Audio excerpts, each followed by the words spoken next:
नमस्कार शेतकरी मित्रांनो, मी योगेश हासगुडे. मित्रांनो, 2024 हंगामातील ई-पीक पाहणी करण्यासाठी आता सुरुवात झालेली आहे आणि यावर्षीची ई-पीक पाहणी करण्यासाठी शासनाकडून नवीन ॲप लॉन्च करण्यात आलेलं आहे. तर त्या नवीन ॲपमध्ये एकदम सोप्या आणि योग्य पद्धतीने ई-पीक पाहणी कशी करायची आहे, याची मी लाईव्ह तुम्हाला या व्हिडिओमध्ये दाखवणार आहे. तर त्यासाठी मित्रांनो, हा व्हिडिओ कुठे स्किप करू नका, शेवटपर्यंत पाहत राहा आणि तुमचीसुद्धा ई-पीक पाहणी करून घ्या.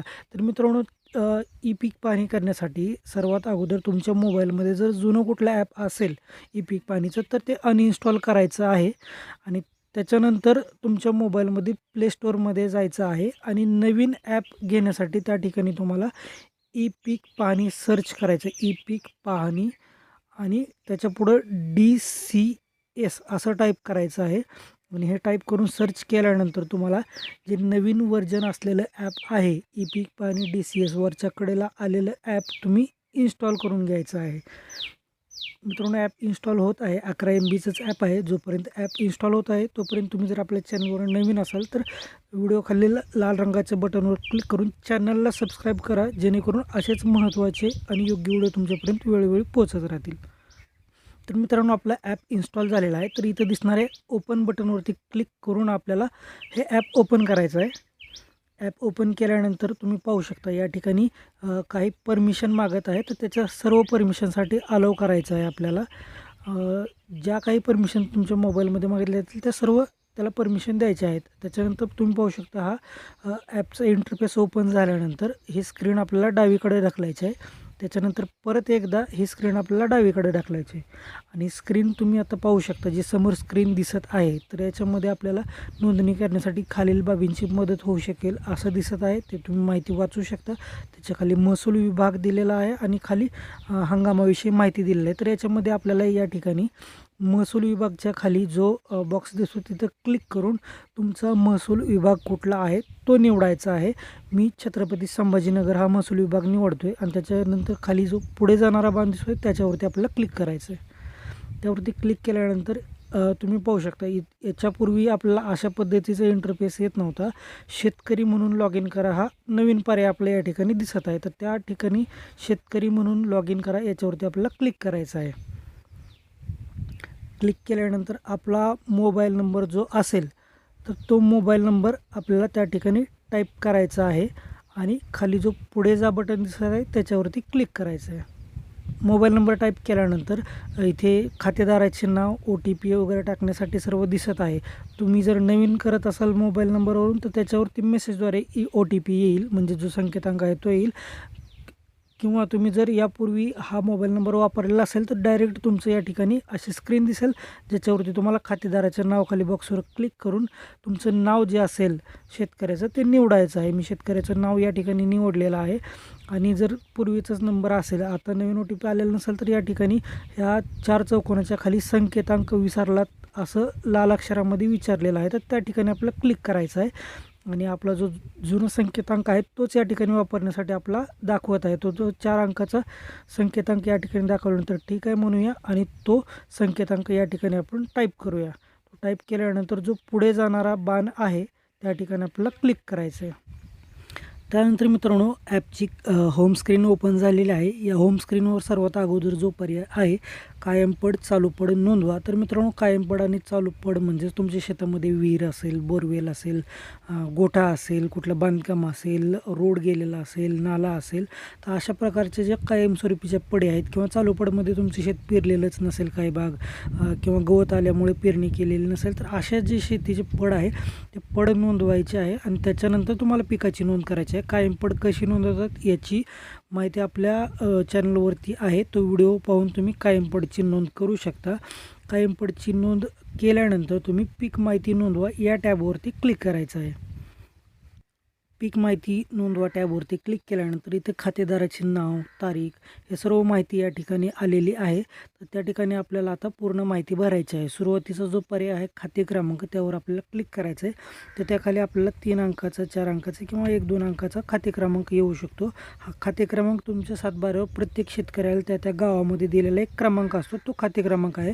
तर तुमचा खाते क्रमांक त्या ठिकाणी तुम्हाला सिलेक्ट करायचा आहे. त्याच्यानंतर तुमचा भूमापन गट क्रमांक जो आहे तो या ठिकाणी क्लिक करायचा आहे आणि तुमचा गट क्रमांक वेगवेगळे जरी असेल तर त्याच्यापैकी ज्या क्षेत्राची नोंद करायची आहे तो गट क्रमांक तुम्हाला त्या ठिकाणी निवडायचा आहे. त्याच्यानंतर तुमचं त्या गट क्रमांकामध्ये पेरणीसाठी एकूण क्षेत्र किती उपलब्ध आहे या ठिकाणी खाली दाखवलेलं आहे. पोट खराब काय असेल तर ते सुद्धा दाखवलेलं असतं. तर ते क्षेत्र आपण पाहायचं आहे आणि त्याच्यानंतर खालीचा जो पर्याय आहे हंगाम, तर हंगामच्या खाली आपल्याला क्लिक करून आपल्याला आता आपण खरीप हंगामाची नोंद करतोय तर खरीपवरती आपल्याला सिलेक्ट करायचं आहे. खरीपवरती सिलेक्ट केल्यानंतर परत एकदा पीक पेरणीसाठी उपलब्ध क्षेत्र किती आहे या ठिकाणी दाखवत आहे. ते क्षेत्र पाहिल्यानंतर खाली पिकाचा वर्ग असा जो प्रकार आलेला आहे त्याच्यावरती आपल्याला क्लिक करायचं आहे. खाली त्याच्यामध्ये एक पीक असेल निर्बिळ पिकावर सिलेक्ट करायचं आहे. एकापेक्षा जास्त पिकं असतील तर मिश्र पीकवर सिलेक्ट करायचं आहे. तुमचं पॉलिहाऊस असेल तर पॉलिहाऊस सिलेक्ट करा, शेडनेट असेल तर शेडनेट सिलेक्ट करा. आपलं एक पीक आहे, मी निर्बिळ पीक एक पिकावरती सिलेक्ट करतो आहे. त्याच्यानंतर निर्बिळ पिकाचा प्रकार याच्यावरती आपलं क्लिक करून आपलं पीक असेल तर पीक सिलेक्ट करायचं, फळबाग असेल तर फळबाग सिलेक्ट करायचे आहे. सिलेक्ट केल्यानंतर आपल्याला पिकांची झाडांची नावे असा पर्याय दिसतो, त्याच्यावरती क्लिक करायचं आहे. त्याच्यावरती क्लिक केल्यानंतर तुमचं जे पीक आहे ते लिस्ट आलेली आहे, ती लिस्टवर ढकलून तुम्ही तुमचे पीक जे आहे ते सिलेक्ट करू शकता. खूप मोठी लिस्ट आहे. तर याच्यामध्ये आपलं सोयाबीन पीक आहे तर त्याच्यावरती मी सिलेक्ट करतो आहे. सोयाबीन मी सिलेक्ट केलेलं आहे. या ठिकाणी आता क्षेत्र भरण्यासाठी आपल्याला सांगत आहे, तुमचं क्षेत्रामध्ये जर तुम्हाला एकूण क्षेत्र पूर्णच भरायचं असेल तर तुम्ही या ठिकाणी जो पूर्ण क्षेत्र भरा असं जो दिसत आहे त्याच्या पुढे जे गोल आहे त्याच्यावरती क्लिक केलं तर तुमचं पूर्णचं पूर्ण क्षेत्र येणार आहे. आणि जर तुम्हाला कमी क्षेत्र भरायचं असेल तर तुम्ही या ठिकाणी त्या बॉक्समध्ये क्लिक करायचं आहे. क्लिक केल्यानंतर त्या ठिकाणी तुमचं जे क्षेत्र असेल तर ते क्षेत्र कमी भरायचं असेल तर हेक्टर डॉट आर ह्या स्वरूपामध्ये तुम्हाला भरायचं आहे. म्हणजे समजा तुमचं 1 हेक्टर असेल, 2 हेक्टर असेल तर 2 टाईप करायचं, 1 असेल तर 1 करायचं. 0 हेक्टर आणि काही आर क्षेत्र असेल, काही गुंठे असेल तर तुम्हाला 0 पॉईंट आणि तुमचं लागवड केलेलं जेवढं क्षेत्र आहे तर 72 आर या ठिकाणी मी टाईप केलेलं आहे. म्हणजे 72 गुंठे आपलं क्षेत्र आहे. तर ते त्या ठिकाणी तशा टाईपमध्ये तुम्हाला तिथं नोंद करायची आहे. त्याच्यानंतर क्षेत्र टाईप केल्यानंतर खाली जलसिंचनाची साधने असा पर्याय दिसतो, त्याच्या खाली आपल्याला क्लिक केल्यानंतर जलसिंचित, खाजगी कालवा, सरकारी कालवा, विहीर, बोरवेल जे काय तुमचा पर्याय असेल तर ते तुम्ही निवडायचं आहे. जर तुमचं कोरडवाहू असेल तर अजलसिंचित निवडू शकता आणि पाण्याचं साधन जे असेल ते सुद्धा खाली निवडू शकता. मी विहीर या ठिकाणी निवडलेलं आहे. जलसिंचनाचं साधन निवडल्यानंतर जलसिंचनाची पद्धती या ठिकाणी निवडायची आहे. त्या ठिकाणी तुमचं ठिबक, तुषार, प्रवाही, अन्य प्रकारे सिंचन असेल तर तुम्ही निवडू शकता. मी या ठिकाणी तुषार सिंचन निवडतो आहे.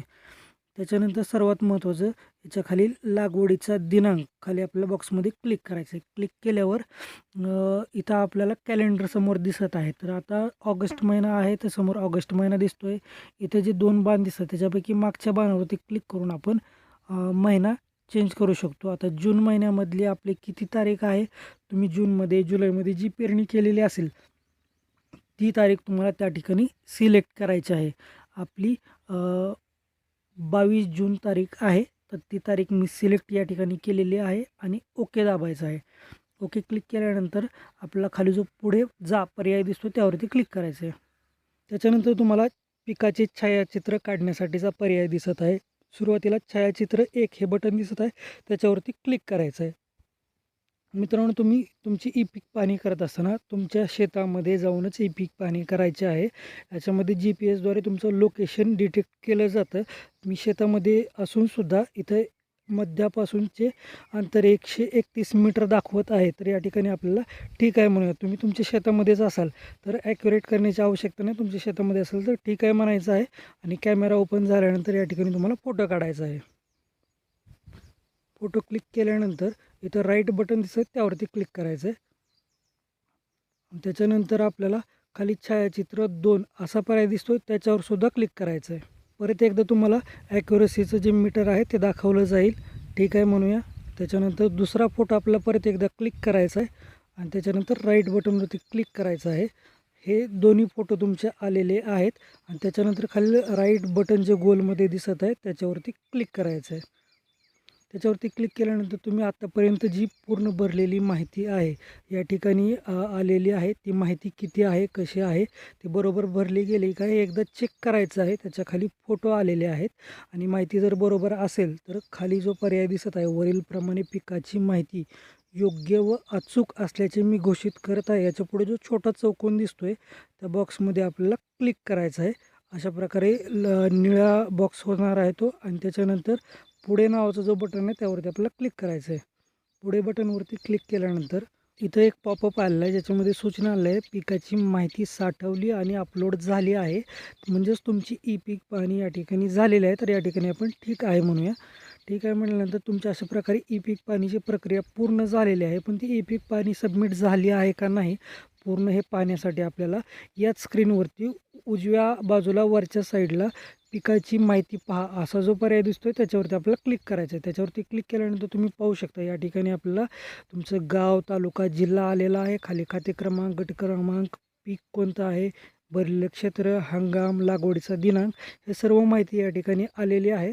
तुम्ही पाहू शकता आणि याच्यामध्ये जर कुठली माहिती तरीही तुम्हाला वाटत असेल की चुकलेली आहे, ती दुरुस्त करायची आहे किंवा नष्ट करायची आहे, तर त्या ठिकाणी खाली 2 पर्यायसुद्धा तसे दिलेले आहेत. भरलेली जी माहिती आहे ती 48 तासामध्ये आहे तुम्ही दुरुस्त किंवा नष्ट करू शकता. तर मित्रांनो अशा प्रकारे तुम्ही तुमचे ई पीक पाहणी करून घ्यायचे आहे. जर यासंबंधी तुम्हाला कुठली अडचण येत असेल तर या व्हिडिओखाली कमेंट करून नक्की सांगा. आम्ही तुम्हाला त्याच्याविषयी पूर्ण माहिती देण्याचा प्रयत्न करू.